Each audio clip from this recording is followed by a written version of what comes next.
Para o alto então vem o socorro, sim, Deus proverá, Deus proverá.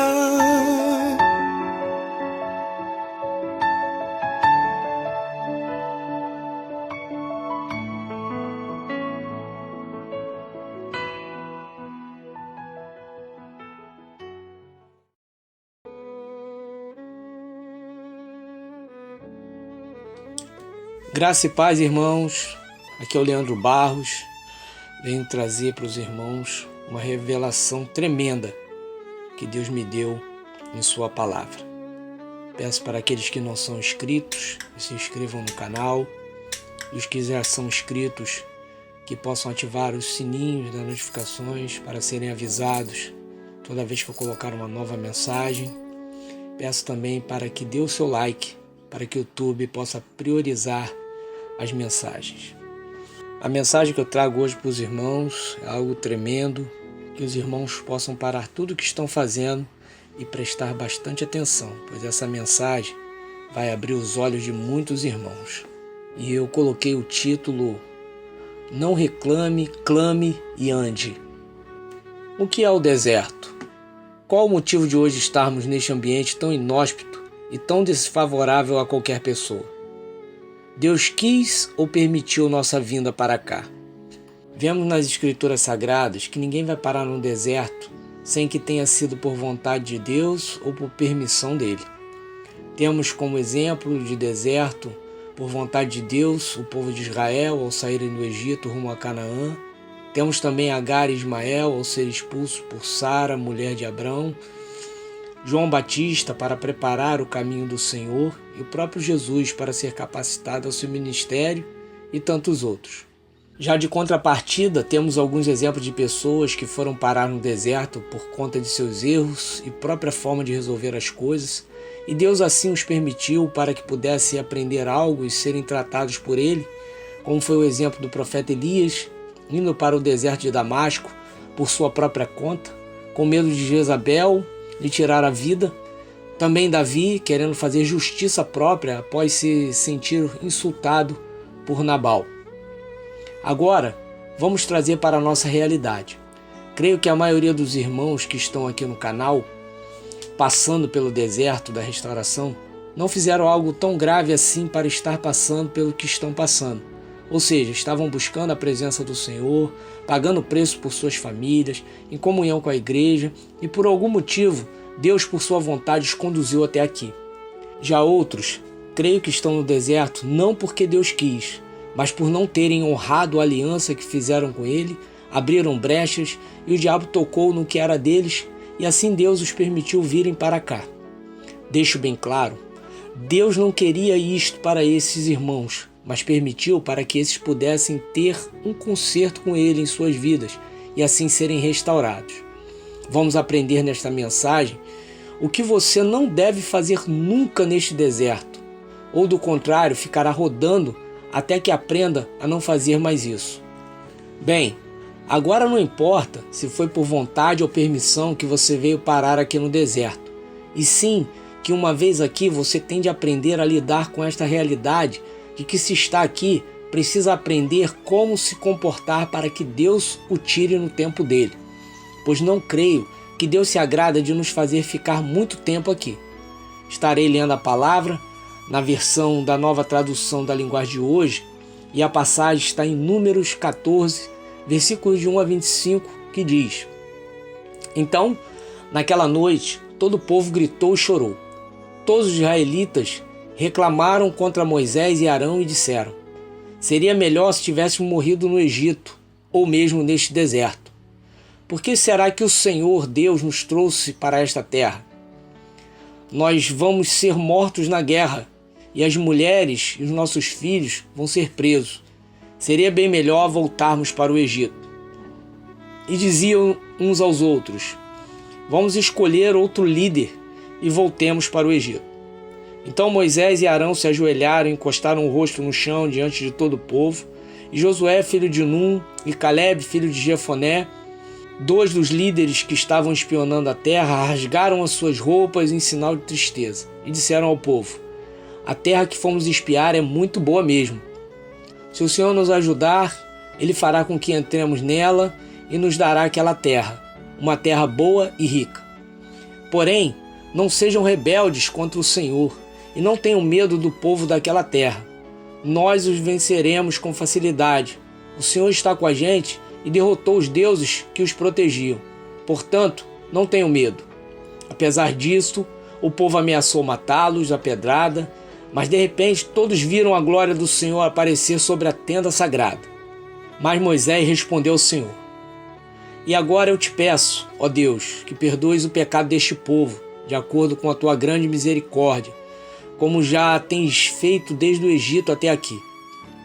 O Senhor Deus disse: Já que você me pediu, eu perdoo. Mas pela minha vida e pela minha presença gloriosa que enche toda a terra, juro que nenhum desses homens viverá para entrar naquela terra. Eles viram a minha glória e os milagres que fiz no Egito e no deserto. No entanto, 10 vezes puseram à prova a minha paciência e não quiseram me obedecer.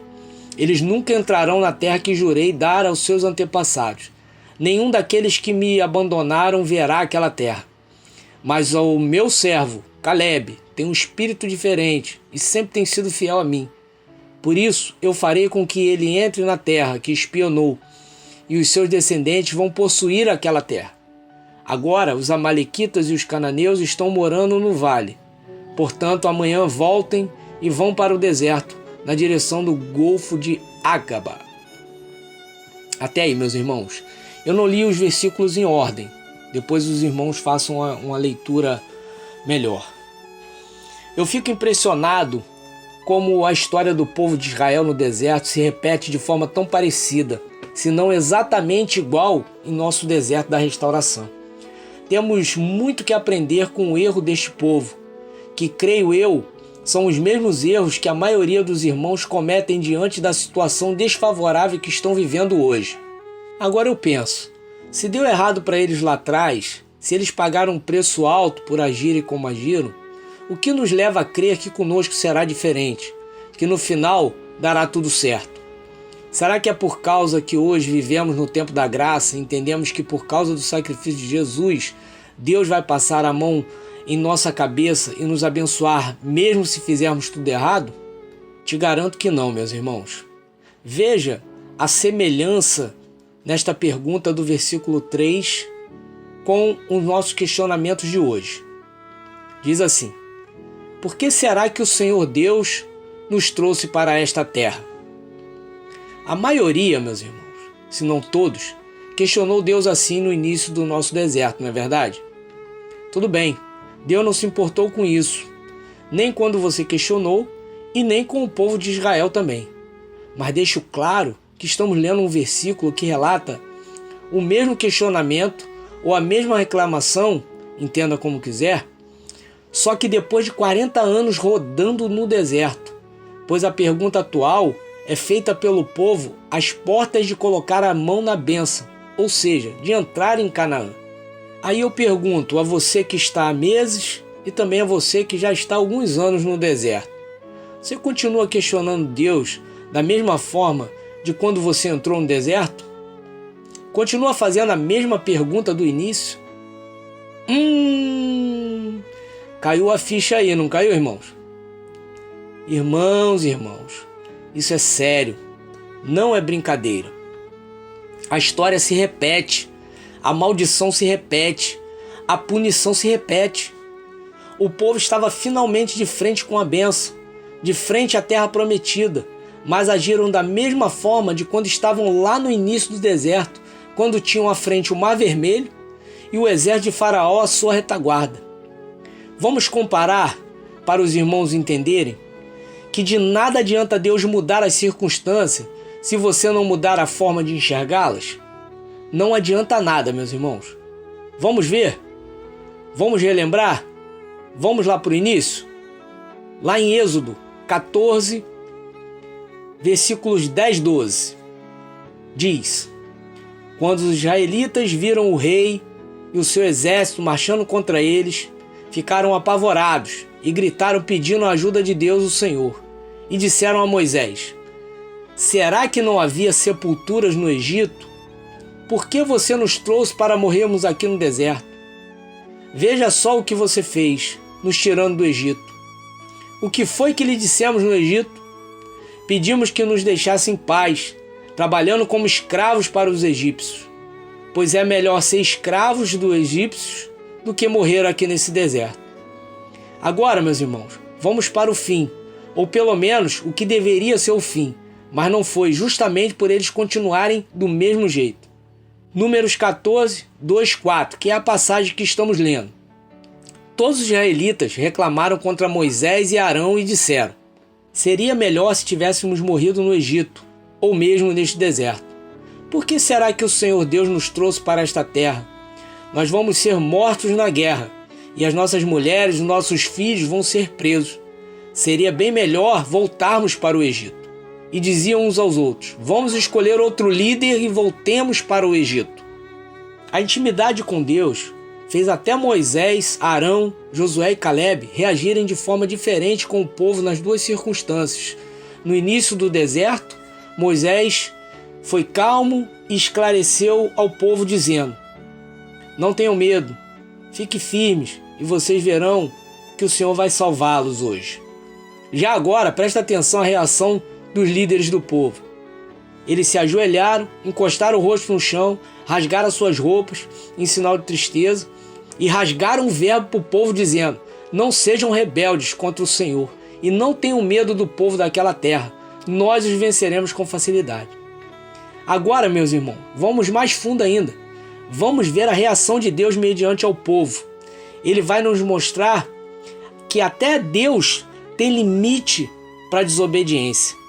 Vamos lá para o início, no deserto, na saída do Egito, em Êxodo 14, 15. O Senhor disse a Moisés: por que você está me pedindo ajuda? Diga ao povo que marche. Ou seja, meus irmãos, Deus quis dizer: não se preocupe, deixa comigo, a bênção é de vocês. Já aqui nesse texto, em Números 14 e 20, olha como Deus reage. O Senhor Deus disse: já que você me pediu, eu perdoo. Mas pela minha vida e pela minha presença gloriosa que enche toda a terra, juro que nenhum desses homens viverá para entrar naquela terra. Ou seja, vou matar todo mundo. Meus irmãos, o deserto é justamente o lugar de conserto de Deus para nossas vidas. Enquanto não nos deixarmos ser transformados por inteiro, vamos ficar rodando e rodando e rodando até a ficha cair e você se permitir ser moldado e Deus te tirar do deserto e você tomar posse de uma vida totalmente restaurada e, como acréscimo disso, ter também seu casamento de volta. Deus quer primeiro te transformar num servo fiel, que não o abandona por nada, e o prioriza e ama acima de todas as coisas, pois a maioria aqui estava colocando o cônjuge no lugar de Deus, endeusando a criatura ao invés do Criador. Como eu disse na mensagem passada, Deus não está preparando uma bênção para você, Ele está preparando você para a bênção. Eu vou repetir, Deus não está preparando uma bênção para você, Ele está preparando você para a bênção. Entendam isso, meus irmãos, por favor. Pare de se lamentar, pare de chorar, se fazer de vítima, pare de questionar Deus do mesmo jeito sempre. Tudo bem, no começo ainda ia, passava, mas agora, depois de tanto tempo no deserto, não percebe que é justamente esse seu procedimento imaturo que está dificultando de Deus agir em você e as coisas mudarem a seu favor? Eu aconselho algumas pessoas aqui nos comentários e também por e-mail.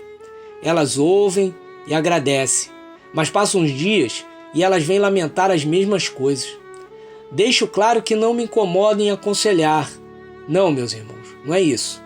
Mas é preciso amadurecer. Quando eu aconselho, eu os direciono à palavra de Deus, não é verdade? Só de ouvirem com atenção as mensagens, assim como esta agora que você está ouvindo, você nunca mais vai precisar da ajuda de um homem falho como eu, que está passando pelo mesmo problema que você. Só que eu decidi parar de me lamentar e confiar em Deus. É fácil isso? Não, meus irmãos. Mas é o correto a se fazer. Canaã estava ali diante dos olhos deles, prontinha para ser tomada. Nem se preparar para a luta eles precisariam. Bastava ir para a batalha que a guerra já estava ganha. Mas ao invés disso, o que eles fizeram? Reclamaram de Deus. Insinuaram que Deus errou ao trazê-los até ali e que seria melhor morrerem como escravos no Egito. Isso é grave, meus irmãos. Isso é sério. Quer ver? Olha como Deus recebe um questionamento deste. Versículo 20 ao 24. O Senhor Deus disse: já que você pediu, eu perdoo. Mas pela minha vida e pela minha presença gloriosa que enche toda a terra, juro que nenhum desses homens viverá para entrar naquela terra. Eles viram a minha glória e os milagres que eu fiz no Egito e no deserto. No entanto, 10 vezes puseram à prova a minha paciência e não quiseram me obedecer. Eles nunca entrarão na terra que jurei a dar aos seus antepassados. Nenhum daqueles que me abandonaram verá aquela terra. Mas o meu servo, Caleb, tem um espírito diferente e sempre tem sido fiel a mim. Por isso, eu farei com que ele entre na terra que espionou e os seus descendentes vão possuir aquela terra. Meus irmãos, não preciso dizer mais nada.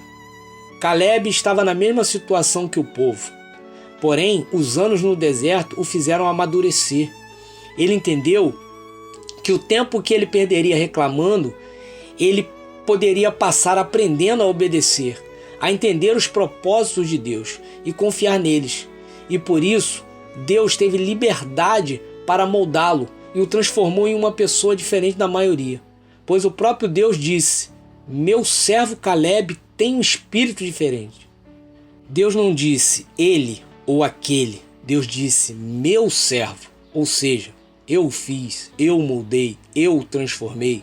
Por consequência disso, ele tomou posse da bênção, e não somente ele, mas também toda a sua família. Então, meus irmãos, aprendam com o povo como não agir no deserto. E aprendam com Caleb a como agir e ser para Deus testemunhar de você com tanto orgulho. Que os irmãos fiquem na paz de Cristo. E para terminar, pois tem muito mais que Deus me mostrou, eu deixo uma pergunta para a meditação dos irmãos.